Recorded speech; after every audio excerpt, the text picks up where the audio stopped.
안녕하세요. 지혜의 다락방입니다. 살다 보면 문득 그런 생각이 들 때가 있지 않으신가요? 분명 수십 년을 알고 지낸 친구인데, 혹은 매일 얼굴을 맞대는 가족인데도 내가 정말 이 사람을 잘 알고 있는 게 맞나 싶어 마음이 덜컥 내려앉는 순간 말입니다. 젊을 때는 그저 활발하고 사람 좋으면 그만이라 생각하며 둥글둥글 넘어갔지만, 이제 인생의 가을길을 걷다 보니 사람 사이의 관계가 참 내 마음 같지 않다는 걸 새삼 실감하게 됩니다. 그럴 때마다 우리는 스스로를 탓하기도 하죠. 내가 너무 예민한 건지, 아니면 내가 사람 보는 눈이 부족해서 이런 소가리를 하는 건지, 답답한 마음이 드는 건 지극히 자연스러운 감정입니다. 사실 우리 시니어들에게 관계란 단순히 아는 사람이 많은 게 중요한 게 아니라, 내 마음을 온전히 쉴 수 있게 해주는 한 사람이 더 절실하기 마련이니까요. 일상의 풍경을 한번 떠올려 보시죠.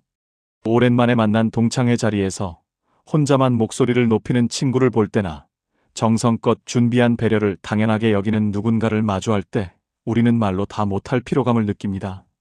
사람은 안 변해라고 냉소적으로 말하면서도 속으로는 여전히 따뜻한 인연을 기대하는 것이 우리네 본심이죠. 겉으로 드러나는 화려한 언변이나 인자해 보이는 미소 뒤에 숨겨진 그 사람의 진짜 얼굴은 도대체 어디서 찾을 수 있을까요? 재미있는 사실은 사람의 진짜 본성은 아주 거창한 결단이나 위기 상황보다 오히려 숨 쉬듯 지나치는 사소한 순간에 더 선명하게 각인되어 있다는 점입니다.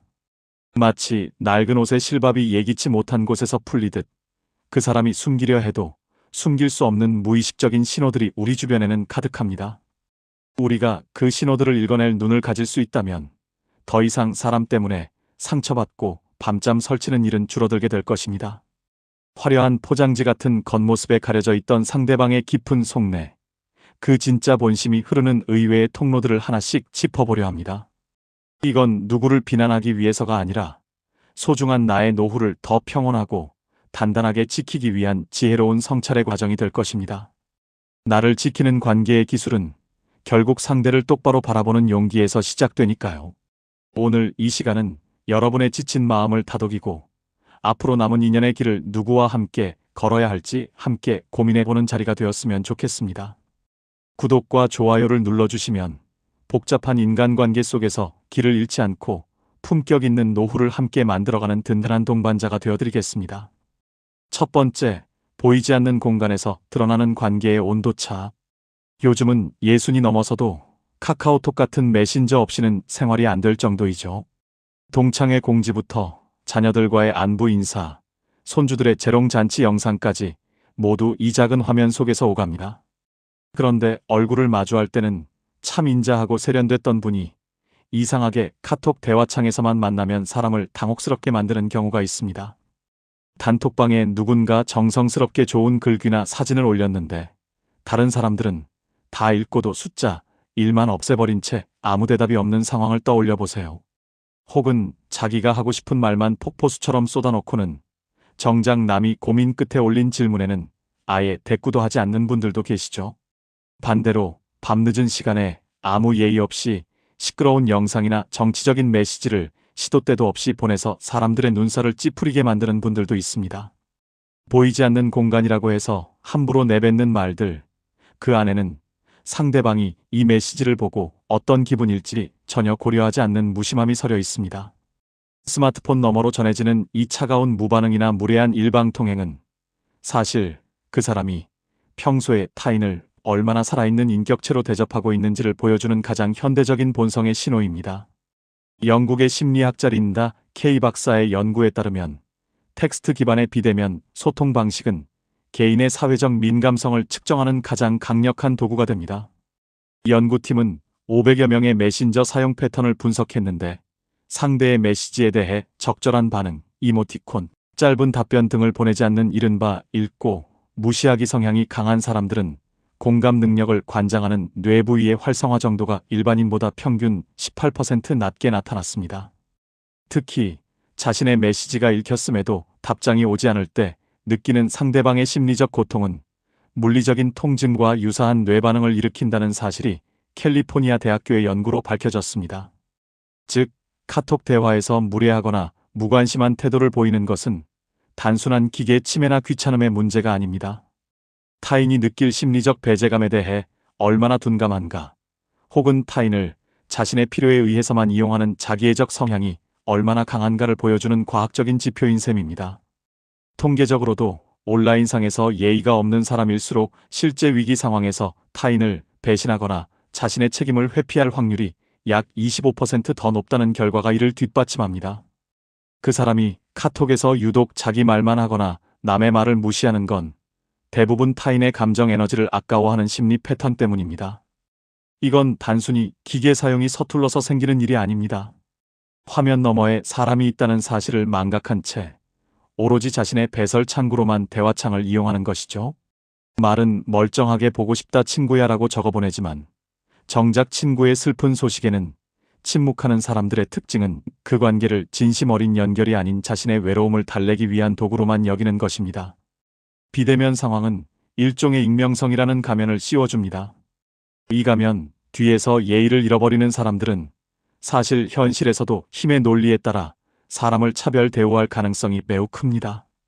나보다 힘 있는 사람에게는 즉각 답장을 보내면서 만만해 보이는 이의 메시지는 며칠씩 방치하는 행동은 그 사람의 인격이 얼마나 선택적이고 계산적인지를 여실히 보여줍니다.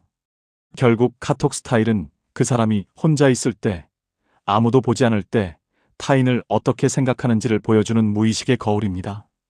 프랑스의 철학자 블레즈 파스칼은 모든 인간의 불행은 단 한 가지, 방 안에 조용히 앉아 있을 수 없다는 데서 온다라고 말했습니다. 이 말을 오늘날의 소통에 대입해보면 혼자 있는 시간의 불안함을 견디지 못해 타인에게 무분별하게 메시지를 던지거나 반대로 타인의 존재를 지워버림으로써 자신의 우월함을 확인하려는 노년의 고독한 단면을 엿볼 수 있습니다. 진정한 품격은 보이지 않는 곳에서, 즉 상대의 눈이 닿지 않는 대화창 안에서도 그 사람의 인격을 존중하는 절제심에서 나옵니다. 단톡방에서 내 말이 무시당했다고 해서 혹은 누군가의 무례한 메시지 때문에 밤잠을 설치며 화를 내지 마세요. 그 메시지는 그 사람의 수준을 드러낼 뿐 여러분의 가치를 깎아내리지 못합니다. 무례한 사람들의 카톡 알림은 과감하게 무음으로 설정해 두셔도 좋습니다. 내 평온한 저녁 시간을 방해할 권리는 그 누구에게도 없으니까요. 이제는 내 진심을 알아주고 따뜻한 이모티콘 하나라도 정성껏 보내주는 사람들에게만 내 마음의 자리를 내어주는 해방감을 누려보시길 바랍니다. 보이지 않는 곳에서도 나를 귀하게 여겨주는 인연만이 진짜 나의 사람입니다. 두 번째, 말을 멈췄을 때 비로소 드러나는 그 사람의 그릇. 동창 모임이나 동네 이웃들과의 찻자리에서 유독 대화의 빈틈을 견디지 못하는 분들을 자주 보게 됩니다. 누군가 잠시 생각을 하느라 말을 멈추면 그 1초의 정적을 참지 못하고 자기 이야기로 덮어버리거나 왜 말이 없어? 무슨 문제 있어? 라며 상대를 채근하는 분들이 있죠. 병원 대기실에서도 옆 사람에게 굳이 말을 걸어 정막을 깨야만 직성이 풀리는 이들을 마주할 때면 우리는 왠지 모를 피로감을 느낍니다. 반면 어떤 분은 가만히 차를 마시며 상대의 침묵을 편안하게 기다려줍니다. 그 정적 속에서도 따뜻한 온기가 느껴져 마음이 편안해지곤 하죠.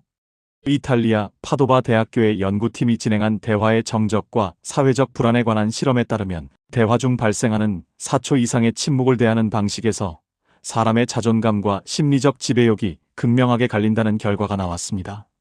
실험 참가자 120명을 대상으로 분석했을 때 자존감이 낮거나 상대를 통제하려는 성향이 강한 사람일수록 침묵이 3초만 지속되어도 심박수가 15% 이상 급격히 상승하며 불안 증세를 보였습니다. 이들은 침묵을 관계의 단절이나 자신에 대한 거부로 받아들이기 때문에 무의미한 말을 쏟아내어 상황을 장악하려 합니다. 반면 심리적으로 단단한 이들은 침묵을 대화의 연장선으로 보며 평온을 유지했습니다. 그 사람이 침묵을 견디지 못하고 계속해서 말을 내뱉는 건 대부분 내면의 불안함 때문입니다. 이건 단순히 말이 많은 성격 문제가 아니라 타인의 관심을 잃을까봐 두려워하는 심리적 패턴입니다. 침묵 속에 흐르는 타인의 생각을 기다려주지 못하는 사람들은 대개 자기중심적인 사고에 갇혀 있을 확률이 높습니다. 말은 멀쩡하게 상대를 위한다고 하지만 정작 상대가 숨을 고르는 시간조차 허락하지 않는 사람들의 특징은 결국 내 목소리가 들리지 않는 상황을 견디지 못하는 것입니다. 철학자 쇼펜하우어는 이런 말을 남겼습니다. 사람은 혼자 있을 때 비로소 자기 자신이 된다. 침묵을 사랑하지 않는 자는 자유를 사랑하지 않는 자와 같다. 그는 타인과의 관계에서 끊임없이 말을 쏟아내는 행위를 자신의 빈곤한 내면을 감추려는 시도로 보았습니다. 침묵을 다룰 줄 모르는 사람 곁에서는 진정한 자유와 휴식을 얻기 어렵다는 뜻이기도 합니다. 누군가와의 만남 후에 유독 기가 빨리고 공허하다면 그가 나의 침묵을 어떻게 대했는지 한번 돌아보세요. 나의 정막을 존중해주지 않는 사람에게 굳이 나의 소중한 에너지를 다 쏟으며 대화를 이어나갈 필요는 없습니다. 내 마음의 평화를 위해 때로는 그 사람의 소란스러움으로부터 기분 좋게 거리두기를 하셔도 괜찮습니다. 침묵을 나눌 수 없는 사람과는 깊은 마음도 나눌 수 없는 법이니까요. 세 번째, 자신을 가꾸는 방식 속에 숨겨진 타인에 대한 예의. 오랜만에 잡힌 자녀의 상견례 자리나 지인의 혼주 자리에 가보면 그 사람의 평소 가치관이 옷차림에서 고스란히 묻어나는 것을 봅니다. 어떤 분은 형편이 넉넉함에도 불구하고 편한 게 최고라며 등산복 차림으로 격식 있는 자리에 나타나 주변을 당혹스럽게 만듭니다. 반면 주머니 사정은 넉넉지 않아도 소매 끝동 하나, 바지주름 하나 정갈하게 다려입고 나온 분을 보면 절로 고개가 숙여지죠. 동네 모임에서도 그렇습니다. 남의 시선 따위 상관없다며 무성의하게 입고 나오는 사람과 만나는 상대에 맞춰 최소한의 단정함을 갖추는 사람은 대화의 깊이부터 다르게 느껴지곤 합니다. 미국 노스웨스턴 대학교의 하여 아담 교수가 발표한 입는 인지 연구에 따르면 우리가 입는 옷은 단순히 겉모습을 바꾸는 것이 아니라 뇌의 인지 기능과 타인을 대하는 태도에 직접적인 영향을 미칩니다. 특정 실험에서 정갈한 의복을 갖춰 입은 그룹은 그렇지 않은 그룹보다 타인의 감정을 읽어내는 공감 능력이 약 1015% 더 높게 측정되었습니다. 옷차림이 단정할수록 스스로를 절제하게 되고 그 절제심이 타인에 대한 세심한 배려로 이어진다는 사실이 과학적으로 입증된 셈입니다. 그 사람이 때와 장소에 맞지 않는 옷차림을 고집하는 건 대부분 타인의 시선보다 내 편안함이 우선이라는 과도한 자기중심적 사고 때문입니다. 이건 단순히 패션 감각의 문제가 아니라 내가 만나는 상대방의 가치를 어떻게 평가하느냐에 대한 무의식적인 패턴입니다. 옷을 화려하게 입으라는 뜻이 아니라 상대를 위해 최소한의 성의를 보이는 것이 곧 예의죠. 말로는 상대를 존중한다고 하면서도 옷차림에는 전혀 신경 쓰지 않는 사람들의 특징은 결국 관계의 무게중심이 언제나 자기 자신에게만 쏠려 있다는 증거이기도 합니다. 에라스무스는 옷은 그 사람의 정신을 담는 그릇이다라고 말했습니다. 거칠에 치중하라는 말이 아니라 내면을 다스리는 사람은 결코 겉모습을 흐트러뜨리지 않는다는 뜻입니다. 정갈하게 차려입은 옷 한 벌은 나를 만나는 상대에게 당신은 나에게 소중한 사람입니다 라는 무언의 고백을 건네는 것과 같습니다. 상대방이 너무 무성의한 차림으로 나를 대한다면 그것 때문에 내가 우스워 보이나 하고 상처받으실 필요는 전혀 없습니다. 그저 그 사람은 타인의 마음을 헤아리는 감수성이 거기까지인 것뿐이니까요. 그런 무신경함에 일일이 감정을 소모하기보다 오히려 나는 나를 더 정성껏 가꿈으로써 스스로의 가치를 높이는 데 집중하면 됩니다. 나를 귀하게 여기는 사람만이 남도 귀하게 여길 줄 아는 법이니 내 감정을 보호하기 위해서라도 무례한 편안함에는 적절히 선긋기를 하셔도 좋습니다. 네 번째, 작은 요청을 대하는 태도에서 보이는 인간미의 깊이. 우리가 이 나이가 되어 사람들과 어울리다 보면 정말 큰 도움을 바라는 일은 드뭅니다. 그저 길을 가다 무거운 짐을 같이 좀 들어달라거나 스마트폰의 글자 크기를 키우는 법을 물어보는 식의 아주 사소한 부탁들이 대부분이죠. 그런데 이런 작은 요청을 마주했을 때 사람들의 반응은 천차만별입니다. 어떤 분은 내가 지금 바빠서라며 눈도 마주치지 않고 외면하거나 그런 건 자식한테 물어봐라며 핀잔 섞인 말을 툭 내뱉습니다. 정작 본인은 예전에 나에게 더 큰 도움을 받았음에도 불구하고 말이죠. 반면 어떤 분은 본인도 잘 모르면서 같이 머리를 맞대고 고민해주거나 자기가 못 도와주면 미안한 기색이라도 비칩니다. 동네 카페에서 키오스크 주문을 못해 쩔쩔매는 어르신을 봤을 때 귀찮아하며 뒤에서 혀를 차는 사람과 기꺼이 한 걸음 다가와 대신 버튼을 눌러주는 사람의 차이는 어디서 오는 걸까요? 우리는 식당에서 물 한 잔, 더 달라는 사소한 말 한마디를 대하는 상대방의 태도에서 그 사람이 가진 인간미의 밑바닥을 경험하곤 합니다. 이런 작은 순간들이 쌓여 결국 저 사람은 믿어도 되겠다, 혹은 저 사람은 자기밖에 모르는구나 하는 확신으로 굳어지게 됩니다. 사회심리학자인 조너선 프리드먼과 스콧 프레이저의 유명한 실험인 문안의 발들이기 기법은 사실 인간의 본성과 관련해 아주 중요한 지점을 시사합니다. 이 실험에서 연구진은 한 마을의 주민들에게 아주 작은 부탁, 즉 창문에 작은 스티커 하나를 붙여달라는 요청을 했습니다. 이후 시간이 지나 더 큰 부탁인 정원에 커다란 표지판을 세우는 일을 요청했을 때 처음에 작은 부탁을 들어줬던 사람들은 무려 76%가 승낙했습니다. 하지만 여기서 우리가 주목해야 할 본성의 신호는 반대의 경우입니다. 아주 사소하고 쉬운 첫 번째 부탁조차 귀찮음이나 손해라는 감정 때문에 단칼에 거절하는 부류의 사람들입니다. 이들은 타인의 필요에 공감하는 능력보다 자신의 에너지를 소모하는 것에 극도로 예민한 반응을 보였습니다.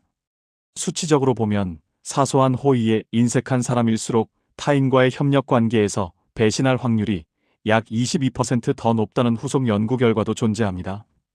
즉, 작은 부탁을 대하는 태도는 단순히 친절함의 유무가 아니라 그 사람이 관계를 거래로 보는지 연결로 보는지를 결정짓는 핵심 지표가 됩니다.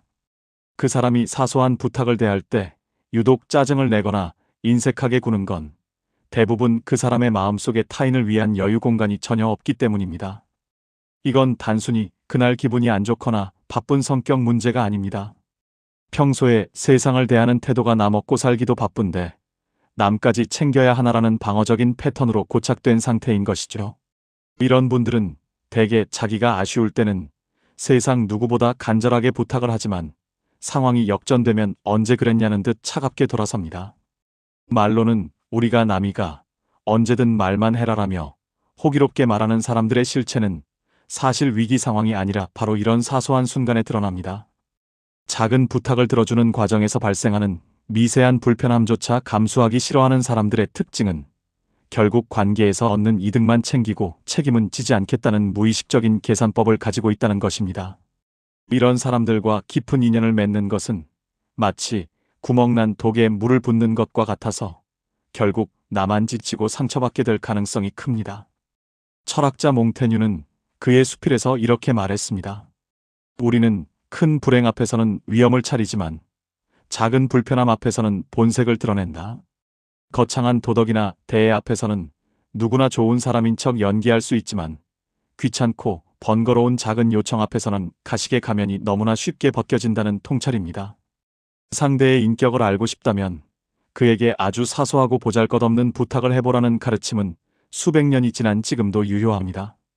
내 작은 부탁을 무한하게 거절한 사람 때문에 너무 속상해하지 마세요. 그 거절은 여러분이 부족해서가 아니라 그 사람의 마음 그릇이 딱 그 정도 크기밖에 안 된다는 것을 보여주는 명확한 신호일 뿐입니다. 오히려 일찍 그 사람의 본 모습을 확인한 것을 다행으로 여기셔도 좋습니다. 나를 소중히 여기지 않는 사람의 반응에 내 기분을 맡기지 마시고 그럴 때는 조용히 마음 쓰지 않기를 실천해 보세요. 내 곁에는 내 사소한 말 한마디에도 귀를 기울여주는 따뜻한 사람들이 분명히 존재하니까요. 그런 분들과 시간을 보내기에도 우리 인생의 후반전은 그리 길지 않습니다. 5번째, 주변을 다루는 방식이 곧 삶을 대하는 태도입니다. 우리가 지인의 집을 방문하거나 함께 여행을 떠나 숙소에 머물다 보면 그 사람이 머문 자리가 유독 눈에 들어올 때가 있습니다. 어떤 분은 며칠을 머물러도 처음 들어왔을 때처럼 침구와 세면대를 정갈하게 유지합니다. 반면 어떤 분은 단 몇 시간만 머물러도 주변을 아수라장으로 만듭니다. 먹다 남은 컵을 아무데나 두고 쓴 수건을 바닥에 던져놓으며 나중에 한꺼번에 치우면 되지라며 대수롭지 않게 웃어넘기죠. 식당에서도 마찬가지입니다. 식사를 마친 후 휴지와 생선 가시가 널브러진 테이블을 그대로 두고 일어서는 사람이 있는가 하면 뒷사람이나 치우는 종업원을 배려해 그릇을 한 대 모으고 떨어진 음식물을 닦아주는 사람이 있습니다. 60대 이후의 삶에서 공간을 대하는 이런 태도는 단순한 깔끔함의 차이가 아닙니다. 내가 점유하고 있는 공간, 그리고 그 공간을 공유하는 타인의 시선을 얼마나 의식하느냐는 인격의 문제입니다. 자기 주변 하나 건사하지 못하면서 세상을 논하고 남을 가르치려 드는 사람을 볼 때 우리는 그 사람의 말에 신뢰를 느끼기 어렵습니다. 머문 자리가 어지러운 사람은 대개 그 사람의 인간관계나 마음속 질서도 엉켜있을 확률이 높기 때문이죠. 미국 미네소타 대학교의 캐슬린 보스 교수는 무질서한 환경과 도덕적 의사결정에 관한 흥미로운 실험을 진행했습니다. 연구팀은 실험 참가자들을 깨끗하게 정리된 방과 어질러진 방에 각각 배치한 후 기부 요청과 간식 선택 같은 행동을 관찰했습니다. 결과는 놀라웠습니다. 정리된 방에 있던 사람들은 어질러진 방에 있던 사람들보다 자선단체에 기부할 확률이 약 2배 더 높았으며 타인을 배려하는 친사회적 선택을 할 가능성이 현저히 컸습니다. 반면 어질러진 공간에 노출된 사람들은 충동적인 결정과 이기적인 선택을 내리는 경향이 강해졌습니다. 이는 심리학적으로 깨진 유리창 이론과 연결됩니다. 자신의 주변 환경이 무질서한 상태로 방치되는 것을 허용하는 사람은 타인과의 관계에서도 무례함이나 부주의함을 허용할 가능성이 약 30% 이상 높다는 통계적 수치가 이를 뒷받침합니다. 즉, 주변 정리를 포기하는 행위는 자신의 내면적 통제력을 상실했다는 신호이며 이는 곧 타인에 대한 존중 결여로 이어지게 됩니다. 그 사람이 머문 자리를 지저분하게 방치하는 건 대부분 내가 편하면 그만이라는 무의식적인 나태함과 타인에 대한 상상력 부재 때문입니다. 이건 단순히 청소를 잘하고 못하고의 기술적인 문제가 아닙니다. 내가 떠난 자리를 치워야 할 누군가의 고충을 머릿속으로 그려보지 못하는 공감 능력의 결핍이 행동으로 드러나는 패턴입니다. 말로는 나는 법 없이도 살 사람이다. 남에게 피해주는 거 제일 싫어한다라고 호언장담하는 사람들의 실체는 그들이 머물다 간 의자 밑이나 화장실 세면대에서 드러납니다. 자신의 물건과 공간을 함부로 다루는 사람들은 대개 타인의 감정이나 인격 또한 소모품처럼 여기는 경향이 있습니다. 자기 삶의 질서를 세우지 못한 사람이 타인과의 관계에서 일관된 예의를 지키기란 불가능에 가깝기 때문이죠.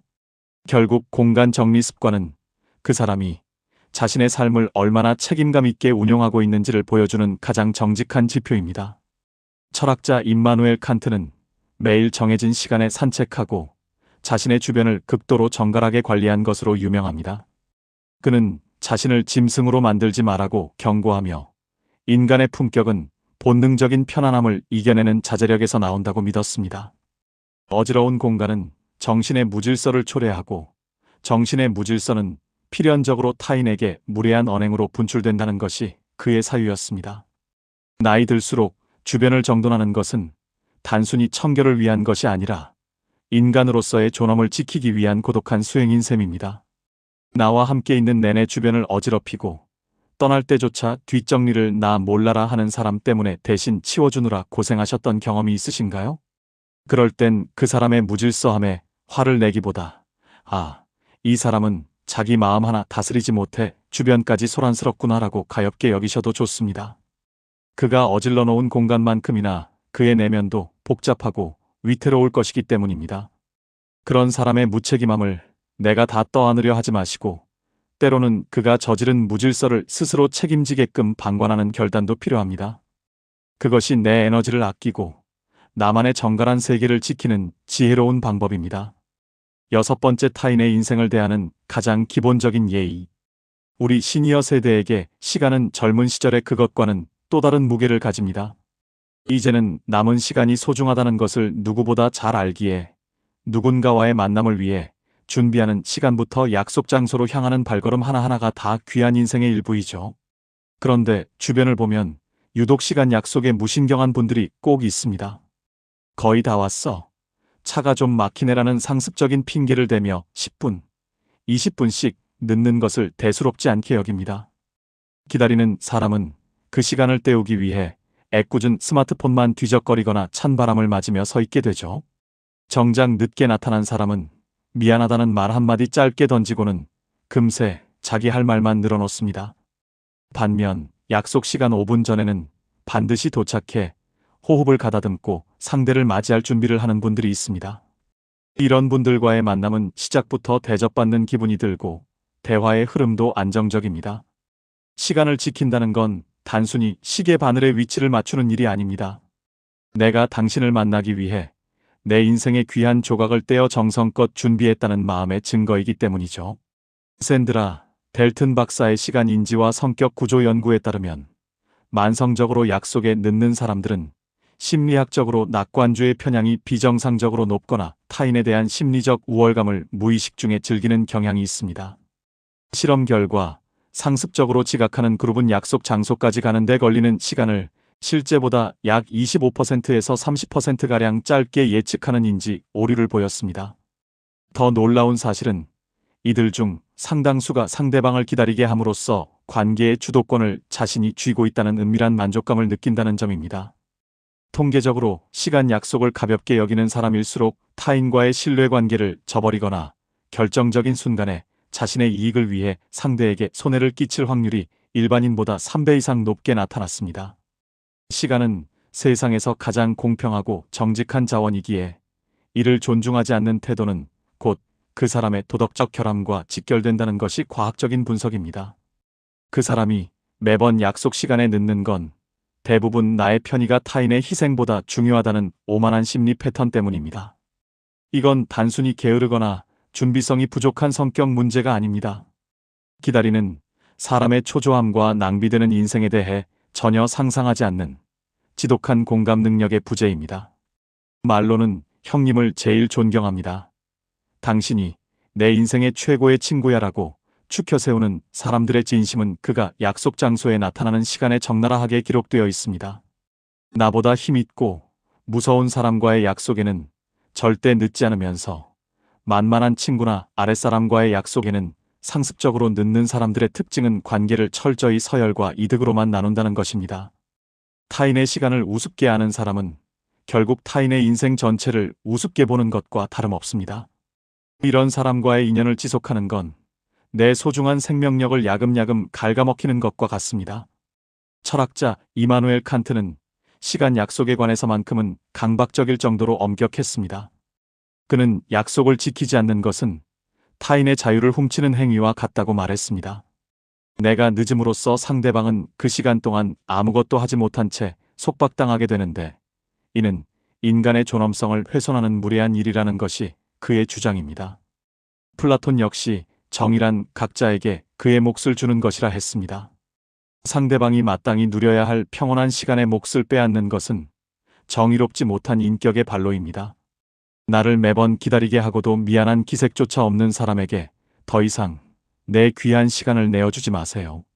바빠서 그렇겠지라며 억지로 이해하려 애쓰는 것도 이제는 멈추셔도 됩니다. 그런 배려는 오직 내 시간을 소중히 여겨주는 사람에게만 전달되어야 가치가 있습니다. 무례한 지각이 반복된다면 약속 장소에서 과감히 먼저 일어나거나 다음 약속을 잡지 않는 방식으로 내 삶의 주도권을 되찾는 선긋기를 해보시길 바랍니다.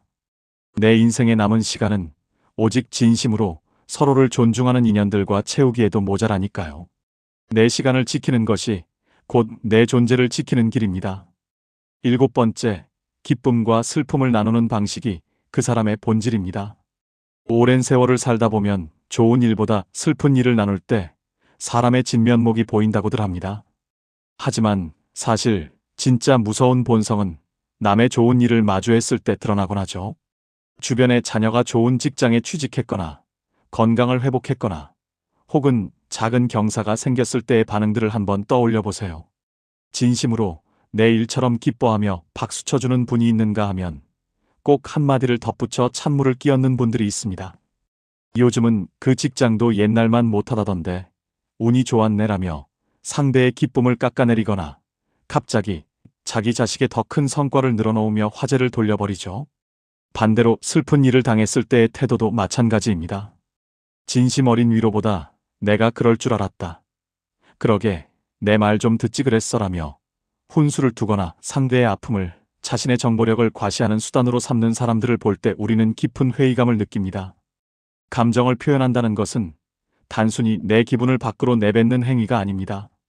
타인의 감정이라는 거울에 나를 비추어 보았을 때 내가 얼마나 성숙하게 반응할 수 있는지를 보여주는 인격의 시험대와 같습니다.